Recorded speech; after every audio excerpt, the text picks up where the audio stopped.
even though this next rule is technically rule 5, many people consider it to be rule number 1 in terms of its importance. There's even t-shirts that are made by nerdy Catholic people that say, I heart rule 5. So it's that important. And rule 5 basically says this: when a person is in spiritual desolation, never ever make a change to your spiritual commitments.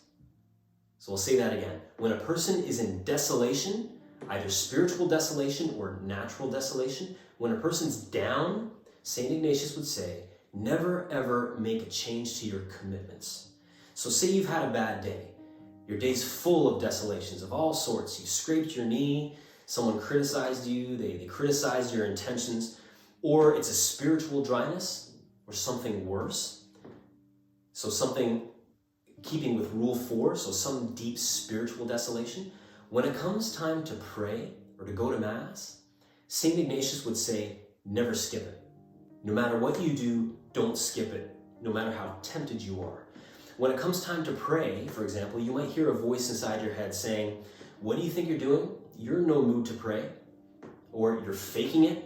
Why are you faking it? Why bother doing this? And even if you pray, you're too distracted. You're not even going to pray well. So why bother starting in the first place? So these are real temptations. And sadly, many people don't recognize them. And for many people, that's the start of a long road away from God, the start of a slippery slope. And this is when the enemy has had a victory in that particular person, because now they have them on a downward spiral, a negative feedback loop. What would St. Ignatius say in these situations? He would say, pray anyways. Just do it. Here's an example that I heard from a retreat director that I once had. He said, let's just say it comes around to 9 p.m. at nighttime, which for you is the time you decided to pray. It could be any time, but you just committed yourself, 9 p.m. every day, I'm going to decide to pray. So 9 a.m. comes along, but you're just not feeling it. You're not in the mood to pray. Perhaps you've had a hard day or spiritual desolations abounded in your day. You're sitting on your couch, you're sitting on your bed, and on one side you have your smartphone, and on the other side you have your Bible or your rosary or your spiritual prayer book. So the spiritual thing on one side, the smartphone on the other side. At that moment, everything in you seems to say, just go for the phone. You've had a hard day, you deserve it, just go for the phone. And then one tap turns into 30 taps, which turns into 300, and now you find yourself on a downward spiral.